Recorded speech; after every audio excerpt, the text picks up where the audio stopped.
মক্কার এক ভয়ঙ্কর সুন্দরী নারীর ঘটনা যা আপনাদেরকে শোনাব, যাকে স্বয়ং ইবলিশ শয়তানও ভয় পেত। কোরআন বলেছে, পৃথিবীর ইতিহাসের অতীত এবং ভবিষ্যতের সবচেয়ে নিকৃষ্ট নারী হচ্ছে এই নারী।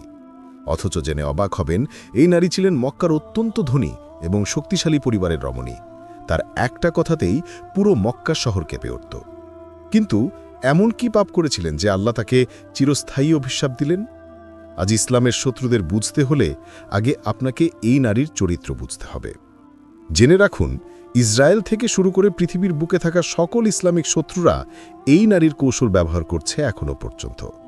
সর্বপ্রথম এই নারী ইসলাম বিদ্বেষীদের কৌশল শিখিয়েছিল কিভাবে ইসলামের ক্ষতি করতে হয়। জেনে অবাক হবেন, এই নারী তার স্বামীকে বেঈমান করতে বাধ্য করেছিল এবং নিজের ক্ষমতা ব্যবহার করেছিল মুসলিমদের নির্যাতন করতে। চলুন তার পরিচয় জানি। উম্মে জামিল ছিলেন কুরাইশ গোত্রের একজন, যা ছিল মক্কার সবচেয়ে শক্তিশালী গোত্রগুলোর একটি। তার বাবা হারব ইবনে উমাইয়া ছিলেন মক্কার একজন সম্মানিত নেতা। উম্মে জামিল ছিল তার নাম। জামিল শব্দের অর্থ হল সৌন্দর্য। উম্মে মানে হল মা, মানে এই নারী এত সুন্দরী ছিলেন যাকে সৌন্দর্যের জননী বলা হতো। এবং তার পরিবার ছিল খুবই শক্তিশালী এবং মক্কার শ্রেষ্ঠ প্রভাবশালী পরিবার। সোজা কথা, তাকে দেখলে মনে হতো মহান প্রভু যেন সব কিছু তার উপর ঢেলে দিয়েছেন। যেমন দেখতে আকর্ষণীয়, তেমন তার রূপের সৌন্দর্য। তার উপরে উচ্চবংশীয়, কি নেই তার। কিন্তু এই উচ্চবংশ তাকে ভালো চরিত্রের অধিকারী করেনি। ছোটবেলা থেকেই এই নারী ছিলেন প্রচণ্ড উচ্চাকাঙ্ক্ষী, মানে কোনো কিছুই তাকে সন্তুষ্ট করতে পারত না। ছিলেন অহংকারী এবং সর্বদা ক্রোধে পরিপূর্ণ থাকতেন। পা যেন মাটিতে লাগত না। অল্প বয়সে তার বিয়ে হয় আবুল আহাবের সাথে। জেনে অবাক হবেন, এই রমণী ছোটবেলা থেকে এত পলিটিক্স বুঝতেন যে তিনি মক্কার প্রভাবশালী ব্যক্তি আব্দুল মুত্তালেবের পুত্র আবুল আহাবকে এজন্যই বিয়ে করেছিলেন, যাতে আব্দুল মুত্তালেবের যে রাজনৈতিক ক্ষমতা আছে তা ব্যবহার করে তিনি প্রভাব বিস্তার করতে পারে। আর আবুল আহাব ছিলেন মক্কার সবচেয়ে ধনী এবং ক্ষমতাবান লোকদের একজন। আবুল আহাবের এই সম্পদ উম্মে জামিল তার অহংকার এবং বিলাসিতা ব্যবহার করত। বিলাসিতা করাটাই এই নারীর সবচেয়ে বড় শখ ছিল এবং সেতে খুব আনন্দ পেত। এই নারীর সমাজে 10 জনের কাছে খুবই পরিচিত ছিলেন তার তীক্ষ্ণ জিহ্বার কারণে, মানে তার রূপ, গুণ, বংশমর্যাদার উপরে তার যে অস্ত্রকে মানুষ ভয় পেত, সেটা হচ্ছে তার জিহ্বার শক্তি। তিনি এমন কোনো নারী ছিলেন না যিনি কেবল তার স্বামীর সম্পদের উপর নির্ভর করতেন। তিনি তার চারপাশের নারীদেরকেও প্রভাবিত করতেন। স্বামীদের সম্পদ কিভাবে কবজা করে সেগুলোকে নিজেদের স্বার্থে ব্যবহার করে উড়ানো যায়, সেই ব্যাপারে সব নারীদের মাথা নষ্ট করতেন। জেনে অবাক হবেন, ওই সময় কাফের মুশরিকরাও তাদের স্ত্রীদেরকে উম্মে জামিল থেকে দূরে রাখার চেষ্টা করতেন, কারণ উম্মে জামিলের উচ্চাকাঙ্ক্ষা যদি তাদের স্ত্রীদের মধ্যে ছড়িয়ে পড়ে, তাহলে ওই স্ত্রীর ভরণপোষণ স্বামীর জন্য কঠিন হয়ে পড়ে। তবে উম্মে জামিলের মধ্যে নিজের ক্ষমতার অহংকার হারানোর ভয় সর্বদা থাকত। এর কারণ তিনি মনে করতেন আজ তিনি যে সমাজের মধ্যে মর্যাদায় আছেন, এর কারণ হচ্ছে তার শ্বশুর বাড়ি এবং বাপের বাড়ির ক্ষমতা। এটা যেন কোনোভাবেই নিচে নেমে না যায়। মক্কার অধিকাংশ মানুষ যখন বাণিজ্যে ব্যস্ত ছিল, তখন কিছু লোক ছিল তাদের গোত্রের মর্যাদা রক্ষা নিয়ে বেশি সতর্ক। উম্মে জামিল ছিলেন তার নিজের গোত্র এবং স্বামীর মর্যাদা রক্ষার বিষয়ে অত্যন্ত সচেতন। তার কাছে সবচেয়ে গুরুত্বপূর্ণ ছিল কুরাইশের নেতৃত্ব, বিশেষ করে উমাইয়া পরিবারে। কিন্তু একদিন মক্কায় একটি বিস্ময়কর খবর ছড়িয়ে পড়ল, আর তা হচ্ছে মুহাম্মাদুর রাসূলুল্লাহ সাল্লাল্লাহু আলাইহি ওয়াসাল্লাম, যিনি কিনা গত 40 বছর ধরে সকল মানুষের পছন্দের একজন ব্যক্তিত্ব। সত্যবাদিতা, আমানতদারিতা, ভদ্র আচরণ, নমনীয়তা, কোমলীয়তা সকল ক্ষেত্রে শ্রেষ্ঠ। সে কিনা হঠাৎ করে এক অদ্ভুত ঘোষণা দিয়ে বসল। সে বলছে সে নাকি আল্লাহর রাসূল। উম্মে জামিলের জন্য এটা ছিল মহা বিপর্যয়ের মতো, কারণ উম্মে জামিল পূর্ব থেকেই মুহাম্মাদুর রাসূলুল্লাহর ব্যাপারে খুবই শঙ্কিত ছিলেন। কারণ তার ধারণা ছিল এই ব্যক্তি যেভাবে মানুষের কাছে জনপ্রিয় হয়ে উঠছে, তার আচরণের মাধ্যমে কখন জানি তার স্বামীর উপরে আধিপত্য বিস্তার করে বসে। তিনি নবী মুহাম্মদ সাল্লাল্লাহু আলাইহি ওয়াসাল্লামের বংশ সম্পর্কে খুব ভালোভাবেই জানতেন। যেহেতু আল্লাহর রাসূল শ্রেষ্ঠ বংশ হাশিমি পরিবার থেকে, যা কুরাইশের আরেক শক্তিশালী অংশ ছিল, তাই উম্মে জামিল ভাবছিল নবী মুহাম্মদ যদি সত্যিই নবী হন, তাহলে তার নিজের ক্ষমতা তো বিপদে পড়ে যাবে। উম্মে জামিলের কাছে ইসলাম ধর্মের সত্যতা নিয়ে কোনো মাথা ব্যথা ছিল না। তার মাথা ব্যথা ছিল যদি সত্যি মুহাম্মদ নবী হয়, তাহলে তো তাদের নিয়ন্ত্রণ থাকবে না। মুহাম্মদের কাছে সব নিয়ন্ত্রণ চলে যাবে। যদি ইসলাম মক্কায় ছড়িয়ে পড়ে, তাহলে কুরাইশের নেতৃত্ব বদলে যাবে এবং তার অহংকারের দুনিয়া ধ্বংস হয়ে যাবে। এই কারণে তিনি শুরু থেকে ইসলামের বিরুদ্ধে তৎকালীন তসলিমা নাসরিন হয়ে উঠেছিলেন। তার স্বামী আবুল আহাব এরই মধ্যে নবী মুহাম্মদ সাল্লাল্লাহু আলাইহি ওয়াসাল্লামের বিরোধিতা শুরু করেছিলেন, কিন্তু উম্মে জামিল এই ঘৃণাকে আরও গভীর পর্যায়ে নিয়ে গেলেন তার সবচেয়ে শক্তিশালী অস্ত্র জিহবাকে ব্যবহার করে। প্রিয় দর্শক, জেনে অবাক হবেন, ওই সময়ের ঐতিহাসিকগণ বলেছেন পৃথিবীর বুকে সবচেয়ে ভয়ঙ্কর এবং শক্তিশালী অস্ত্র হচ্ছে উম্মে জামিলের জিহবা। আল্লাহ তাকে যে বাকপটুতা এবং উপস্থিত জ্ঞান দিয়েছে, সে এই সব ভাষার প্রয়োগ করেছিল ইসলামের বিরুদ্ধে। নাউজুবিল্লাহ। তিনি শুধু ইসলামের বিরুদ্ধে দাঁড়াননি, বরং ইসলামের ক্ষতি করতে, নবীর সম্মান ধ্বংস করতে এবং বিশ্বাসীদের ভয় দেখাতে সর্বাত্মকভাবে তার জিহবাকে ব্যবহার করতেন। মক্কার সরু গলি, ঘরের উঠান এবং কাবার আশপাশে তার বিষাক্ত কথাগুলো শোনা যেত। তিনি শুধু একজন শত্রুই ছিলেন না, বরং তিনি হয়ে উঠেছিলেন ফিতনার উৎস। তবে তার প্রকৃত যুদ্ধ কেবল তখন শুরু হয়েছিল উম্মে জামিলের কাছে ইসলাম শুধু একটি বিশ্বাসই ছিল না, এটি ছিল তার জীবনের জন্য একটা বিশাল হুমকি, তার অহংকার এবং সম্পদের রাজ্যের জন্য এক বিশাল থ্রেট। মক্কায় একজন মানুষ ছিলেন যিনি বহু বছর ধরে চলে আসা ব্যবস্থার বিরুদ্ধে দাঁড়িয়েছেন। এটা উম্মে জামিলের জন্য মেনে নেওয়া কঠিন হয়ে পড়েছিল, এবং এই নতুন বিধানকে, নতুন দিনকে থামানোর জন্য তিনি যে কোনো কিছু করতে প্রস্তুত ছিলেন। এই উম্মে জামিল কিন্তু শুরুতে খুব একটা গুরুত্ব দেননি। যখন তিনি শুনলেন মুহাম্মদ সাল্লাল্লাহু আলাইহি ওয়াসাল্লাম নবুয়ত দাবি করেছেন, তখন থেকেই তিনি ধরে নিয়েছেন যে এই ধর্ম বেশি দিন টিকবে না। কিন্তু যখন দিন দিন মানুষ তার অনুসরণ করতে লাগল, তখন উম্মে জামিলের অন্তরে ভয় এবং ক্রোধ জন্ম নিল। তার স্বামী আবুল আহাবের সাথে মিলে দীর্ঘ কয়েক মাস ধরে গভীর গবেষণা করে এই নতুন দিন ইসলামের বিরুদ্ধে সংগ্রামের এক গভীর ষড়যন্ত্রের ফাঁদলেন। উম্মে জামিলের মক্কায় নারীদের উপর শক্তিশালী প্রভাব ছিল। তার একটি কথায় দ্রুত পুরো শহরে ছড়িয়ে পড়ত। সে ছিল মক্কার সবচেয়ে প্রভাবশালী নারীদের মুখপত্র। তিনি এই ক্ষমতাকে ইসলামের ক্ষতি করতে ব্যবহার করতেন। মিথ্যা গল্প তৈরি করা, গুজব ছড়িয়ে দেওয়া, আর এই নারী যা বলতেন মানুষ তাই বিশ্বাস করত, কারণ আল্লাহ তাকে এই ক্ষমতা দিয়েছিলেন, বাকপটুতা দিয়েছিলেন। তিনি বলতেন, মুহাম্মদ তো পাগল, সে একজন জাদুকর, দেখতে পাচ্ছ না? তার কোরআনের বাণী শুনে যে কেউ বিমোহিত হয়ে যায়, এটা নিঃসন্দেহে জাদু। তিনি মানুষকে সতর্ক করে বলতেন, সে একজন মিথ্যাবাদী, সে মক্কার শান্তি ও শৃঙ্খলা নষ্ট করছে। প্রিয় নবী মুহাম্মদ রাসূলুল্লাহ সাল্লাল্লাহু আলাইহি ওয়াসাল্লামের সম্মান ক্ষুণ্ণ করার জন্য এ নারী এমনভাবে উঠে পড়ে লেগেছিল, মনে হচ্ছিল যেন কেউ একজন এর বিনিময়ে প্রতি ঘণ্টায় তাকে স্বর্ণমুদ্রা দিচ্ছে। এবং এই নারী আল্লাহর রাসূলের সম্মানহানির জন্য পৃথিবীর সবচেয়ে নোংরা পদ্ধতি পর্যন্ত অবলম্বন করতেন। একদিন মক্কার বাজারে তিনি লোকদের জড়ো করে চিৎকার করে বললেন, মুহাম্মদ তো তার নিজের পরিবারকেই কষ্ট দিচ্ছে। মানে আল্লাহর রাসূলের আদর্শকেই এই নারী প্রশ্নবিদ্ধ করে দেওয়ার চেষ্টা করছিলেন, অথচ সত্যটা ছিল পুরোপুরি এর বিপরীত। নবী মুহাম্মদ সাল্লাল্লাহু আলাইহি ওয়াসাল্লাম ছিলেন মক্কার সবচেয়ে সৎ এবং বিশ্বস্ত মানুষ। তা সত্ত্বেও উম্মে জামিল মিথ্যা দিয়ে তার সম্মান ধ্বংস করার চেষ্টা করতেন। উম্মে জামিলদের সবচেয়ে বড় শত্রু ছিল আসলে খাদিজা রাদিয়াল্লাহু তাআলা আনহা। আপনারা জানেন, মা খাদিজা রাদিয়াল্লাহু তাআলা আনহা আল্লাহর রাসূলের সর্বপ্রথম স্ত্রী, পৃথিবীর বুকে থাকা শ্রেষ্ঠ পবিত্র নারীদের একজন, যিনি ছিলেন মক্কার সবচেয়ে সম্মানিত নারীদের একজন এবং নবী মুহাম্মদ সাল্লাল্লাহু আলাইহি ওয়াসাল্লামের সবচেয়ে শক্তিশালী সমর্থক। এছাড়াও স্ত্রী হওয়ার বদৌলতে মা খাদিজার কাছে থাকা অঢেল সম্পদও ইসলামের গুরুত্বপূর্ণ কাজে আসছিল। উম্মে জামিলের হযরত খাদিজার প্রতি ছিল তীব্র ঈর্ষা। যদিও উম্মে জামিলের রূপ যৌবন খাদিজার চেয়ে কোনো অংশে কম ছিল না, কিন্তু খাদিজার ব্যক্তিগত সম্পদ এবং ব্যবসায়িক সফলতা এবং মানুষের কাছে তার সম্মান উম্মে জামিলের ঈর্ষার কারণ ছিল। তিনি খাদিজাকে নিয়ে এত বিদ্রূপ করতেন, এমনকি মক্কার নারীদের তার বিরুদ্ধে উস্কে দিতেন এবং তাকে নিঃসঙ্গ করে তোলার চেষ্টা করতেন। যদিও খুব একটা কাজ হতো না, কারণ মক্কার নারীরা খাদিজাকে দিল থেকে ভালোবাসতেন। কিন্তু তিনি যাই করতেন না কেন, খাদিজা রাদিয়াল্লাহু তাআলা আনহার শান্ত এবং মর্যাদাপূর্ণ আচরণের মাধ্যমে সকল কিছু সামলে নিতেন। এজন্য উম্মে জামিল হযরত খাদিজাকে লক্ষ্য করেই ইসলামের প্রতি তার ঘৃণা প্রকাশ করতে শুরু করেন।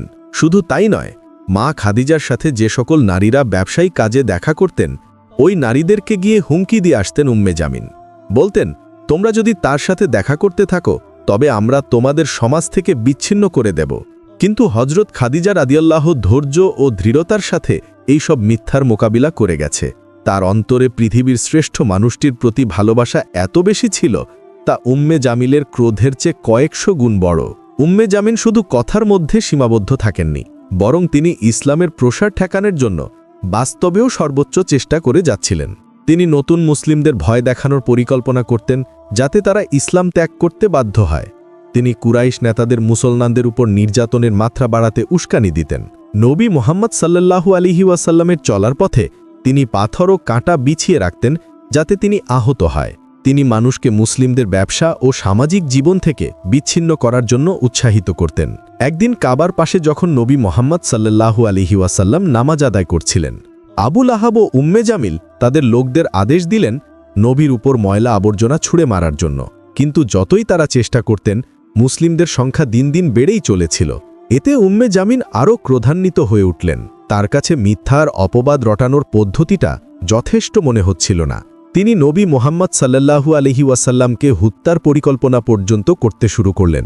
আবু লাহাব ও উম্মে জামিল ইসলাম যত ছড়িয়ে পড়ছিল, মুসলমানদের বিরুদ্ধে ততই সহিংস হয়ে উঠছিলেন। কিন্তু তারা যত চেষ্টা করুক না কেন, আল্লাহর সত্যের জয় হবেই। সূরা লাহাব ছিল আবু লাহাব ও তার স্ত্রীর প্রতি আল্লাহর পক্ষ থেকে স্পষ্ট অভিশাপ। যখন এই সূরাটি অবতীর্ণ হল, তখন উম্মে জামিল ও আবু লাহাবের ভাগ্য চূড়ান্ত হয়ে গেল। একদিন নবী মোহাম্মদ সাল্লাল্লাহু আলাইহি ওয়াসাল্লাম সাফা পাহাড়ের উপর দাঁড়িয়ে কুরাইশ লোকদের ডাকলেন এবং বললেন, হে কুরাইশগণ, আমি যদি তোমাদের বলি যে এই পাহাড়ের পেছনে একটি সেনাবাহিনী তোমাদের আক্রমণের জন্য প্রস্তুত, তোমরা কি আমাকে বিশ্বাস করবে? সেখানে উপস্থিত সবাই উত্তর দিল, হ্যাঁ, আমরা অবশ্যই বিশ্বাস করব, কারণ তুমি কখনো মিথ্যা বলনি। তখন নবী সাল্লাল্লাহু আলাইহি ওয়াসাল্লাম বললেন, তাহলে আমি তোমাদের এক কঠিন আযাব সম্পর্কে সতর্ক করছি।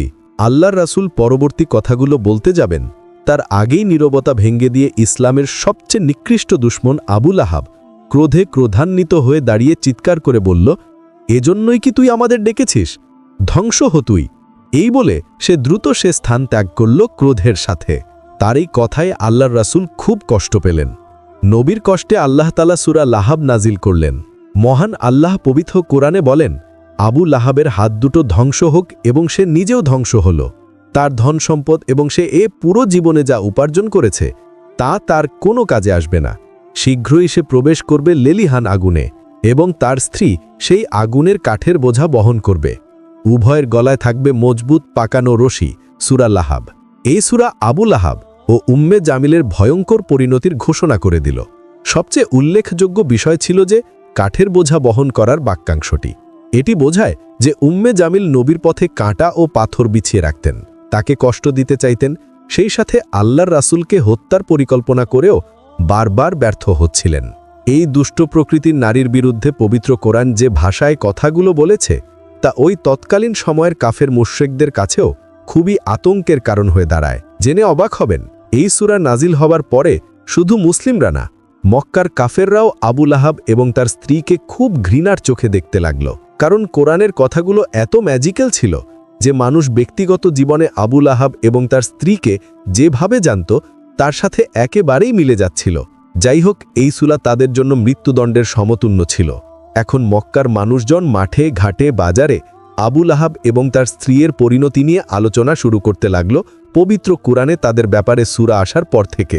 কুরাইশ নেতারাও যখন বিদ্রুপ শুরু করল, এতে উম্মে জামিল একদিন বড় একটি পাথর হাতে তুলে নিয়ে নবী মোহাম্মদ সাল্লাল্লাহু আলাইহি ওয়াসাল্লামকে হত্যার উদ্দেশ্যে রওনা হলেন এবং বললেন, আজ আমার মৃত্যু হলেও আমি মোহাম্মদকে খতম করেই ছাড়ব। তিনি মসজিদুল হারামে গেলেন, ভেবেছিলেন নবী সাল্লাল্লাহু আলাইহি ওয়াসাল্লামকে সেখানেই পাবেন। আল্লাহ রাসূল যেখানে বসেন সেখানে গিয়েই তিনি আবু বকরকে সামনে পেলেন এবং আবু বকর রাদিয়াল্লাহুর সামনে মোহাম্মদ সাল্লাল্লাহু আলাইহি ওয়াসাল্লামকে উদ্দেশ্য করে চিৎকার করে বললেন, তোমার বন্ধু কোথায়? আমি তার মাথায় পাথর দিয়ে আঘাত করে তাকে খতম করতে এসেছি। সেই তো তার মিথ্যে জাদু দিয়ে আমাদের একে অপরের মধ্যে বিশৃঙ্খলা সৃষ্টি করছে। সেই সকল বিশৃঙ্খলার মূল। হযরত আবু বকর রাদিয়াল্লাহু শান্তভাবে তার দিকে তাকিয়ে রইলেন। জেনে অবাক হবেন, আবু বকরের পাশে আল্লাহর রাসূল দাঁড়িয়ে উম্মে জামিলকে দেখছিলেন, অথচ উম্মে জামিলের চোখে আল্লাহর রাসূলকে দেখা যাচ্ছিল না। কারণ ওই মুহূর্তে উম্মে জামিলের চোখের সামনে আল্লাহর রাসূলকে অদৃশ্য করে রেখেছিলেন জিবরাইল আলাইহিস সালাম। সুবহানাল্লাহ। উম্মে জামিল ক্রোধে ফেটে পড়ে তার হাতে থাকা পাথর ছুঁড়ে ফেলে দিয়ে দ্রুত সেখান থেকে চলে যায় নোংরা কথাগুলো বলে। উম্মে জামিল সূরা লাহাবটা কোনোভাবেই সহ্য করতে পারেননি, কারণ সূরা লাহাব এতটাই বাস্তবসম্মত এবং পারফেক্ট ছিল যে শুধু মুসলিমদের কাছেই নয়, বরং কাফের মুশরিকদের কাছেও এ সূরা খুব জনপ্রিয় হয়ে উঠেছিল, যারা আসলে উম্মে জামিল এবং আবু লাহাবের নীতি নৈতিকতাকে পছন্দ করত না। তবে আবু বকরের সামনে আল্লাহর রাসূলের বিরুদ্ধে যে নোংরা কথাগুলো উম্মে জামিল বলেছিল তাতেই কিন্তু তার উপরে অভিশাপের খড়গ যেন আরও ভয়ঙ্কর হয়ে ধারণ করেছিল। আর উম্মে জামিলও হয়ে উঠেছিল অপ্রতিরোধ্য। যিনি অবাক হবেন, আল্লাহর রাসূল এবং মা খাদিজা সহ পুরো মুসলিম কমিউনিটিকে 3 বছরের জন্য যাতে পুরো মক্কাবাসী বয়কট করে, এজন্য সবচেয়ে বেশি প্রচারণা এবং সামাজিক ভূমিকা পালন করেছিল উম্মে জামিল এবং তার স্বামী আবু লাহাব। এজন্য ইসলামের ধ্বংসযজ্ঞে তারা নিজেদের জীবনকে বিসর্জন দেওয়ার এক প্রতিজ্ঞা করে বসল। আল্লাহ সূরা লাহাবের মাধ্যমে স্পষ্ট যখন জানিয়ে দিলেন আবু লাহাব জাহান্নামের চিরস্থায়ী শাস্তির সম্মুখীন হবে, তখনই পাগল হয়ে গিয়েছিল আবু লাহাব। এরপরেই কিন্তু আল্লাহর রাসূল এবং পুরো মুসলিম কমিউনিটিকে 3 বছর ধরে কঠিন সংকটের মধ্যে ফেলে দেয় আবু লাহাব এবং তার স্ত্রী তার সেই তীক্ষ্ণ জিহ্বা ব্যবহার করে। আর এর ফলে আল্লাহর রাসূল এত কষ্ট পান যে মাত্র 3 বছরের মাথায় আবু লাহাবের উপর আসলো এক দুনিয়াবি ভয়ঙ্কর লাঞ্ছনা এবং গজব। এক মারাত্মক রোগ তখন তার শরীরে ছড়িয়ে পড়ে। ঐতিহাসিকরা দাবি করছেন সে সময় এ রোগকে এতটাই ভয় পাওয়া হতো যে এরকম রোগ ছোঁয়াচে বলে ওই রোগীর অন্তত 20 হাতের আশপাশেও কেউ আসতো না। এমনকি কুরাইশের লোকেরাও তাকে পরিত্যাগ করেছিল। এক পর্যায়ে আবু লাহাব একা এবং অসহায় হয়ে পড়েছিল। অসহায় এবং তার তীব্র কষ্ট দেখে তার স্ত্রী উম্মে জামিল বলল, আমি আমার স্বামীকে ভালোবাসি, মরণ যদি হয় একসাথেই হবে, আমি আমার স্বামীর সেবা করব। এভাবে মোটামুটি 2 থেকে 3 মাস সেবা করলেও এক পর্যায়ে আবু লাহাবের শরীর থেকে তীব্র দুর্গন্ধ আসার পরে উম্মে জামিলও বাধ্য হয়ে তার স্বামীকে একাকী ফেলে চলে যান। উম্মে জামিলের যাওয়ার 2 দিনের মাথায় আবু লাহাবের পচা শরীর ধীরে ধীরে মৃত্যুর মুখে ঢলে পড়ে এবং মরার মাত্র 6 ঘন্টার মধ্যে তার শরীর থেকে তীব্র দুর্গন্ধ বের হয়ে পড়ে। তাকে কেউ দাফন করতে চাইল না। অতঃপর উম্মে জামিল কিছু স্বর্ণ মুদ্রা দিয়ে দরিদ্র লোকগুলোকে ভাড়া করে তার লাশকে সরিয়ে নিতে বললেন। অতঃপর তারা একটা গর্তের মধ্যে সে মৃতদেহ ছুঁড়ে ফেলে দিয়ে দূর থেকে পাথর চাপা দিয়ে দেয়। এভাবে এই পৃথিবীতে আবু লাহাবের মর্যাদা আর অহংকারের ভয়ঙ্কর পরিণতি হলো। আবু লাহাবের মৃত্যুর পর উম্মে জামিল খুব একা হয়ে গেলেন। সেই শক্তিশালী অহংকারী নারী যিনি একসময় ভেবেছিলেন সবকিছু তার নিয়ন্ত্রণে, তিনি হঠাৎ দুর্বল ও অসহায় হয়ে গেলেন। মক্কার লোকেরা তার সম্পর্কে ফিস করে বলাবলি করত যে সূরা লাহাবের কথা সত্য প্রমাণিত হয়েছে, আল্লাহর অভিশাপ তার ও তার স্বামীর উপর নেমে এসেছে। কিন্তু উম্মে জামিল তার ভাগ্য মেনে নিতে অস্বীকার করেছিলেন। তিনি মক্কার রাস্তায় ঘুরে ঘুরে মুসলমানদের বিরুদ্ধে ক্রোধ ও ঘৃণার কথাবার্তা চালিয়ে যেতে থাকেন। কিন্তু সময়ের সাথে সাথে তার মস্তিষ্ক বিকৃত হয়ে যায়। এক পর্যায়ে তিনি পাগল হয়ে যান। ইতিহাসের বর্ণনা অনুযায়ী তার মৃত্যু ছিল অত্যন্ত ভয়াবহ। আসলে আল্লাহর রাসূল সাল্লাল্লাহু আলাইহি ওয়াসাল্লামকে হত্যা করার জন্য যে পাথর তিনি নিয়েছিলেন সেটা মক্কায় আবু লাহাবের সামনে তিনি ফেলে দিয়ে চলে গিয়েছিলেন। সে পাথরটা সেই স্থান থেকে কেউ কোনোদিন সরায়নি। আবু লাহাবের স্ত্রীর মানসিক সমস্যা যখন ভয়াবহ আকার ধারণ করছিল, তখন সে বারবার আত্মহরণের চেষ্টা করছিল। কোনো কিছুতেই তার শান্তি মিলছিল না। পাগলের মতো বিভিন্ন জায়গায় গিয়ে গাছের সাথে পাথরের সাথে মাথা আঘাত করতে থাকত সে। কিছু বর্ণনা থেকে পাওয়া যায় এক পর্যায়ে সে স্বপ্নে খুঁজে পায় একটা বিশেষ পাথর রয়েছে। সে পাথর দিয়ে যদি মাথায় আঘাত করা যায় তাহলে তার মানসিক অশান্তি এবং মাথার যন্ত্রণা থেকে সে রক্ষা পাবে। অতঃপর স্বপ্নের দেখানো পথ অনুযায়ী কাবার পাশে পড়ে থাকা দীর্ঘদিন ধরে পুরনো সে পাথর সে খুঁজে নিয়ে আসে। সে পাথরটা ছিল আল্লাহর রাসূল সাল্লাল্লাহু আলাইহি ওয়াসাল্লামকে হত্যা করার জন্য নিয়ে যাওয়া তার সেই পাথর। অতঃপর সে পাথর দিয়ে তার মাথায় সে নিজের সজোরে আঘাত করে যাতে তার মাথার যন্ত্রণা থেকে সে রক্ষা পায়। কিন্তু ওই একটি আঘাতই তার মৃত্যুর কারণ হয়ে দাঁড়ায়। উম্মে জামিল ও আবু লাহাব ছিলেন ইসলামের সবচেয়ে বড় শত্রুদের মধ্যে অন্যতম। কিন্তু শেষ পর্যন্ত তারা কেউই আল্লাহর শাস্তি থেকে বাঁচতে পারেননি। তারা ভেবেছিল যে নিজেদের সম্পদ, ক্ষমতা ও অহংকার দিয়ে তারা সুখী হবে, কিন্তু তাদের শেষ পরিণতি ছিল অপমান, যন্ত্রণা ও কষ্টে পরিপূর্ণ। তাদের এই পরিণতি শুধু তাদের জন্য শিক্ষা নয়, বরং কিয়ামত পর্যন্ত সব কাফের ও জালিমদের জন্য একটি কঠিন বার্তা। মনে রাখবেন, আজ এই জমিনের বুকে যারা অসহায় নিপীড়িত ফিলিস্তিনের ভূমিতে শক্তিশালী বোমা বর্ষণ করে মানুষের দেহকে আকাশে উড়িয়ে দিচ্ছে, একদিন তাদের পরিণতি এই জমিনে আপনি দেখতে পাবেন আপনার চর্মচোখে। এটা আল্লাহর ওয়াদা, আর আল্লাহ তাআলা কখনই ওয়াদা ভঙ্গ করেন না।